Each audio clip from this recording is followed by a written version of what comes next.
I was recently tasked with explaining why the old world only had 2 armies under the shop area of the Warhammer.com website, and it made me sound like some sort of unhinged conspiracy theorist, which has led me to believe that it is one of the most impenetrable and tightly targeted, heavily focused products that Games Workshop has ever made.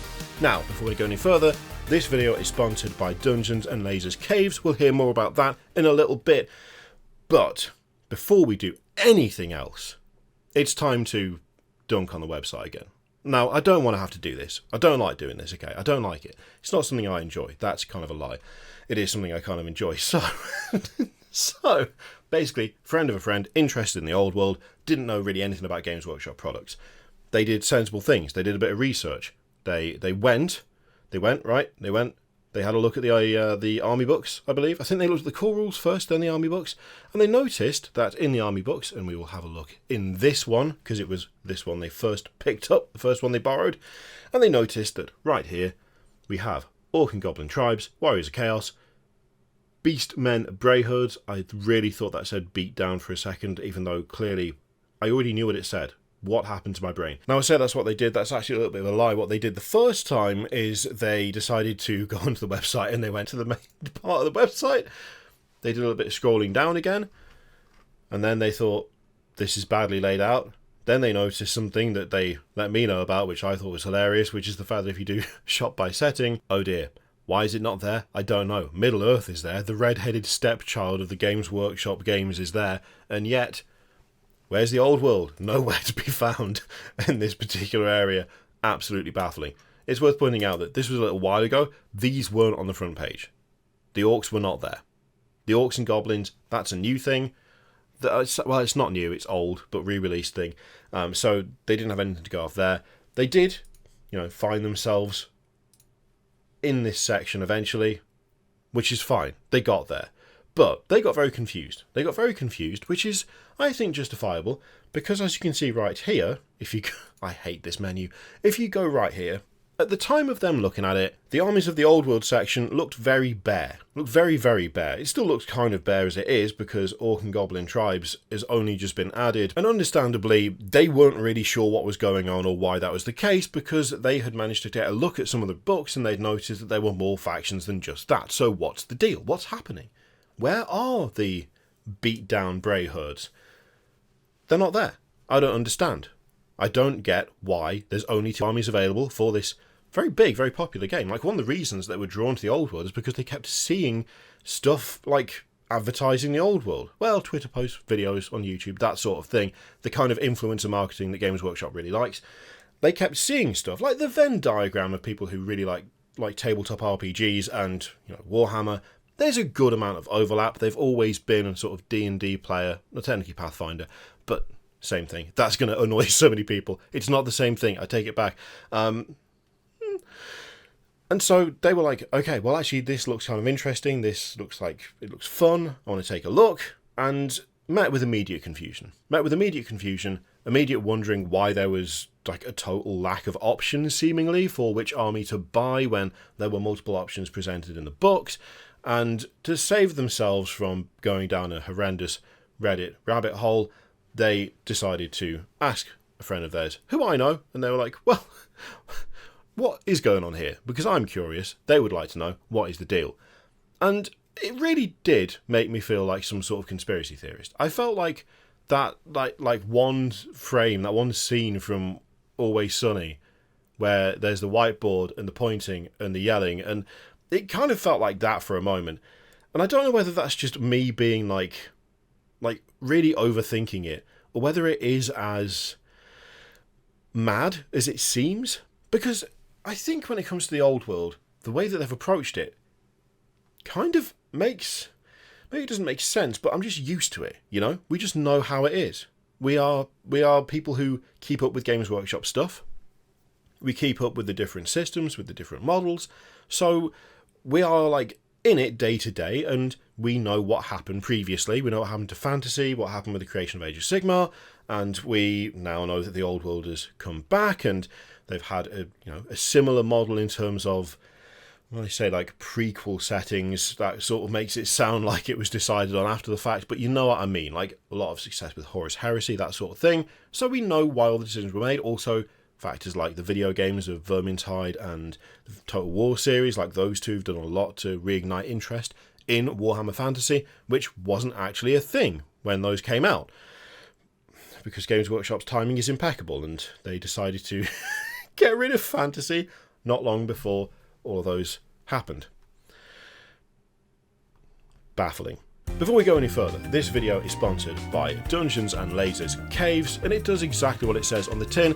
It is another campaign for Dungeons and Lasers, the tabletop RPG scenery and terrain, a fully modular system. You can take multiple different kits, combine them together, make an entire dungeon run from room to room, or build an entire town if it takes you fancy. This time around they've moved their focus underground with caves. Lots of different types of caves. Normal caves, weird, creepy, chaosy looking caves, horrible fleshy caves. There's also a bunch of different subsystems of caves, like torture pits and gladiator pits and weird summoning rituals. There's a lot, but the biggest thing with this campaign is not just the cave aspect, but the fact that quite a few of those caves will come pre-painted if you choose that option. They've unveiled their Prismacast technology, which allows mass production of pre-painted sprues, where all you have to do is clip them out, put them together, and they will still, of course, be fully compatible with all the other Dungeons and Lasers stuff.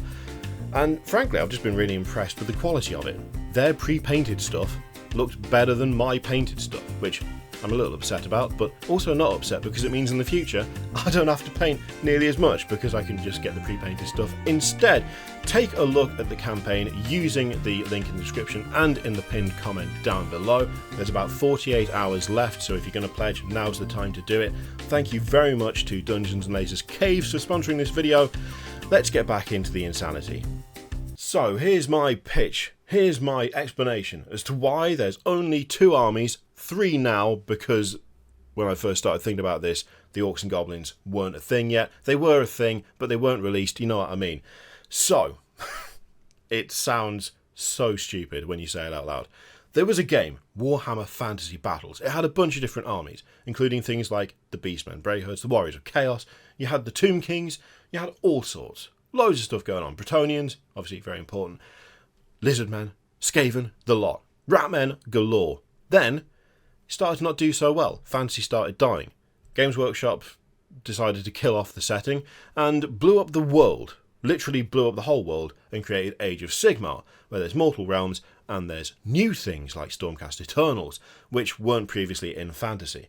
Now, most of the stuff from Fantasy moved into Age of Sigmar, like as it was. So, entire ranges just got transplanted from one game to the other game. Other ranges lost some stuff, and other armies like Kingdom of Bretonnia and Tomb Kings of Khemri, they were gone completely. They were just sacked off. They were just thrown away. They didn't make it into Age of Sigmar. They were gone. That was it. I'm pretty sure they were sacked off straight away. Or was it after the first edition? I can't remember. Either way, the game's very different, by the way. Game's super different. So Warhammer Fantasy, all about square bases and like big blocks of troops and rank and file and rank and flank and all that stuff. But Age of Sigmar was a lot looser when it came to like unit cohesion and stuff, and they did circular bases, not square bases, so it was more kind of skirmish based as opposed to... So very different approaches to the rules. Also, by the time Fantasy finished, they got quite honed in on the whole rules thing, and it was maybe a complex game, maybe fair to say, more complex at least than Age of Sigmar was, because Age of Sigmar was published with borderline no rules. Not fully accurate, but no points. Big staple of most war games, but no points in Age of Sigmar. They changed that quick, didn't they? Jesus. So, you've got a bunch of armies from Fantasy that were moved into Age of Sigmar wholesale. They were just shunted over. Got new bases, but that was about it. In fact, there is still quite a few models in Age of Sigmar that came directly out of Fantasy. Still quite a few of them unchanged, completely unaltered, not updated, just, different box art maybe a different circular base in the box. Actually, quite a few of them don't have any box art. It's just a white box, so we can ignore that bit. So, we've got destruction of one setting and world, creation of new setting and multiple realms. Whole armies move from one setting to the other. Other armies just got rid of completely. Then we have things, like the contributing factors of the video games and the success of the Horus Heresy and stuff, all this led to Games Workshop to decide that now is the time to bring fantasy back. But they aren't going to call it Warhammer Fantasy Battles. That's the old name of it. They're doing Warhammer the Old World, which is technically set a bit before when Warhammer Fantasy was set. So when they did that, they decided that they were going to re-release Bretonnia and the Tomb Kings, right? So they decided they were going to do that. But not with new models. With some new models, but mostly just the models that they had in Fantasy, like really old models, okay? So that's what they did. They wrote all the rules, they did all the things, and they published these books. They got these 2 new armies that are actually old armies, but do have some new stuff in them. And that was like the big launch for the old world. Okay, but why only those 2? Why only those 2? Why are those the only 2 that are available at the time of, you know, having this whole this whole conversation? Why? Why just them? Because are the other models just not available anymore? Well, here's the thing, right? See? Some of them are. Quite a few of them are. I think actually the Beastmen are almost unchanged. They've hardly had anything, the Beastmen, over the years. I think they're pretty much the same as Fantasy, I think. But then others have gone completely, like the Wood Elves. You can't really get Wood Elves anymore. You can get some of them. You can get some of the stuff that they had. But they're more of like tree people and not actual elves. And the tree people have become their own thing. So now there's like a different faction that kind of evolved out of the first faction. But the first faction isn't available anymore. You can't buy those. They've got rules though. Okay, why have they got rules when you can't buy them anymore? Well, because the whole point of the old world is that if you've got your old fantasy armies, you can just use them. Just use them straight away. So you can just take the rules for the old world, and if you've got a big fantasy collection, you're good to go. You are absolutely good to go straight off the bat. Oh, so they brought all the armies from fantasy back with the old world, so if you had those big collections, you could use them. Well, no. So some of the armies, they haven't really done that for. Why? Well, it's like set a bit before. It's like if you had a big Lizardmen army, then that was in AOS, so you could change the bases, and then you could use them in AOS. But now they are sort of usable in the old world, but they're not going to be supported, so they get like the first rules, and then they don't get any more revisions after that, so they're not going to be balanced after that, whereas the other armies are going to get like updated. Yeah, but why? But why can't you buy, in that case, why can't you buy the stuff that is Age of Sigmar that is also fantasy for the old world? Well, that's because they're not old world armies specifically anymore. They're Age of Sigmar armies that are still available in the old world. But they're the same models. Yes, pretty much. All of the same models? Some of them. Have they had any new stuff? Some of them have. Some of them had loads of new stuff. Others have not had any new stuff at all. Why aren't they available for sale under both settings? Because I don't know why that is. I'm not actually sure why that is. But they're not. So if you want to buy, right, say you want to do Warriors of Chaos, for instance. What you do, right, is you buy the stuff from AOS, and then you buy separate bases to be able to use them in the old world. So there's entire ranges that have borderline had no updates in a different system that was the follow-on from the system that the current system is based on, that are only available in that one, that you can't buy technically for the new one, even though they're basically the same. At the same time, there's entire armies from the old one that were in the newer one that just have not got proper, fully updated rules, or like constantly updated rules for the brand new one. But there's also ones that do have fully updated rules, and that will be like maybe left in for a bit, that don't have model ranges to go with them. Yes.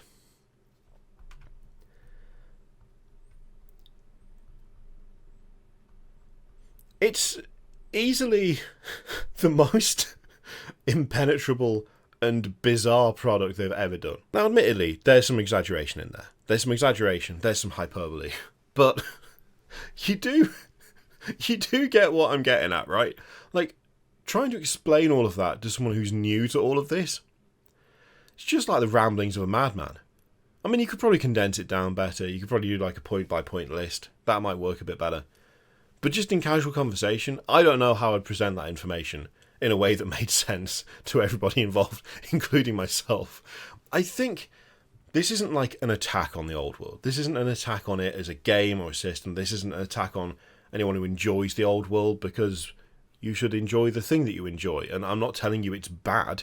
I haven't said anything about the rules. I've not said anything about like the quality of the models, which for the most part I don't mind.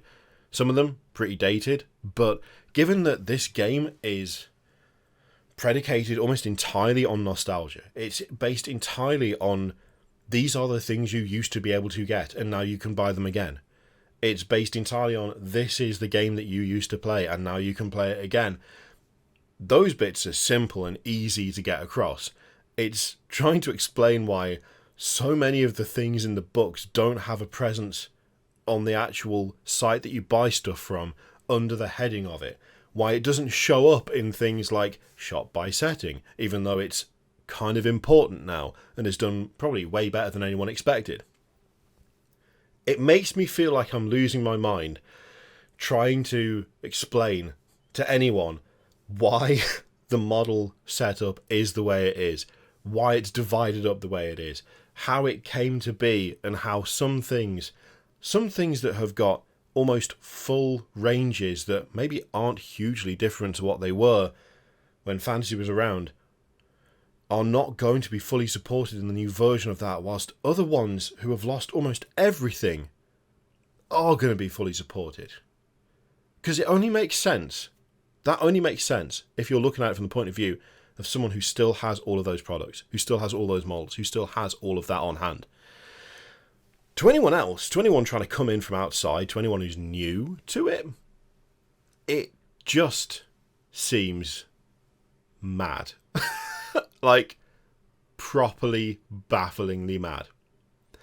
And you know what?